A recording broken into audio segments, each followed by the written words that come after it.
Hello there. Dr. Bill Crawford here, psychologist, speaker, author of 4 books, host of 2 PBS specials. Here today to bring you another tip on how to help you create the life you want. How to bring more clarity, confidence, and creativity to everything you do. Today I want to talk about change, specifically how to change your mind, change your brain, and change your life. Now a lot of people say, well, Bill, really? Can we really change our brain? I think the answer is yes. Matter of fact, I think what is going on is we are changing our brain, molding our brain in some way every moment of our lives. You see, every time we think something or do something or feel something, we create and or reinforce what's called a neural pathway in our brain.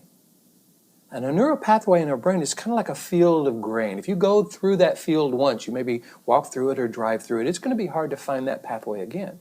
But if you go down that road again and again and again and again, that road becomes wide, well-worn, easy to find, and easy to go down.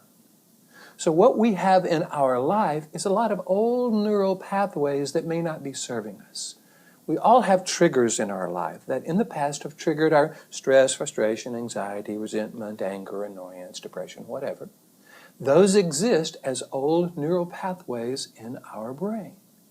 Now, it's not about getting rid of those, because when you try to get rid of an old habit, what you're thinking about is the habit and you're worrying about the habit. If I don't get rid of this habit, bad things will happen. That's stress and worry and fear. And if you've watched my videos, you know we can't deal with stress and worry and fear from stress and worry and fear. That's all brainstem stuff. What we want to do is train this middle part of the brain, the part of the brain that acts as a scanner, processor, or router, that limbic system part of our brain, to interpret data in such a way that it sends it up to the neocortex. That's where we have access to our interpersonal skills and our problem-solving skills, and our clarity, confidence, creativity, compassion, flexibility, our ability to nurture ourselves and others. All that comes from that upper 80% of the brain. In order to have the limbic system send the data up to the neocortex, we've got to create these new neural pathways that go up there and reinforce them they become wide and well-worn. That's how we change our brain. But before we do that, we've got to change our mind. We've got to get really clear who we want to be and how we want to be versus what we don't want. Who am I when I'm clear, confident, and creative? How do I interact with people? What's my body language like? What's my voice like?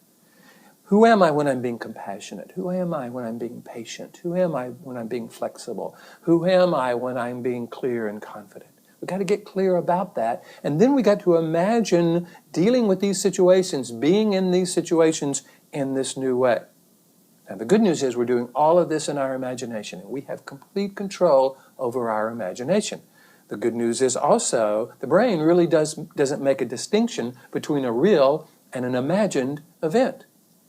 In my seminars, I talk to people about holding a lemon and imagining cutting it in half and seeing the shiny yellow pulp of the lemon and smelling the lemon juice and finally taking a big bite out of their lemon. Everybody goes, oh, you see, it creates a chemical reaction in our body.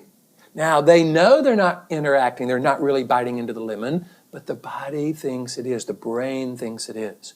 And therefore it creates a neural pathway. Now, if you've never bitten into a lemon, you might not have that response because you don't know what it feels like. You would have no old neural pathway about what it feels like to bite into a lemon. However, most of us have had that experience on one level or another. We've got that neural pathway, so that all we have to do is think about it and we go down it again.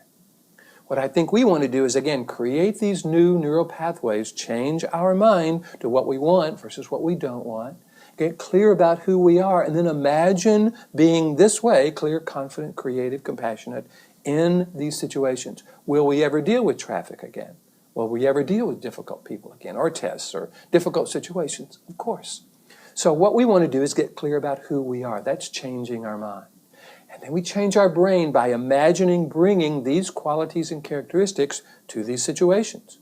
Once we can do it in our imagination, we go into traffic practicing being this way. We deal with difficult people practicing being this way. We deal with tests and difficult situations practicing defining who we are versus being defined by or being made to feel a certain way by these old triggers. That begins to change our brain, and that begins to change our life because now our experience of life becomes more purposeful. We are now defining who we are versus being made to feel a certain way by old situations and old neural pathways. We're creating these new neural pathways, and we want to do that until they become the dominant neural pathway, the habit. And they say it only takes 21 days to change a habit. Now, the idea that we're going to be interacting this way, all those new ways in these old situations, in 21 days feels a little ambitious, but how about 2 months, or 4 months, or 6 months? Do we plan on being alive 6 months from now? If so, wouldn't it be great if this were our new habit? In order to do that, we change our mind, we change our brain by creating these new neural pathways. This changes our life. Now, this is what I do. I go around the world teaching people how to do this, how to change the chemical makeup of their body, how to access very specific parts of the brain by knowing how the brain works and becoming influential in that process. If you want me to come to your organization, teach you and your people how to do this, that's what I love to do. All you got to do is go to my website, billcrawfordphd.com, or just Google Bill Crawford. I'll come up on the first page.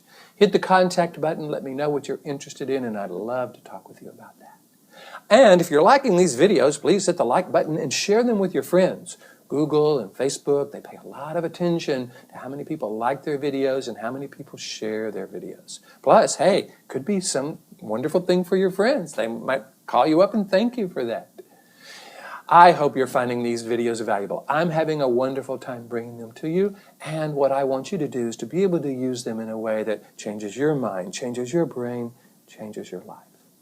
In the meantime, here is to you, bringing more clarity, confidence, and creativity to everything you do, and I'll look forward to seeing you in the next video.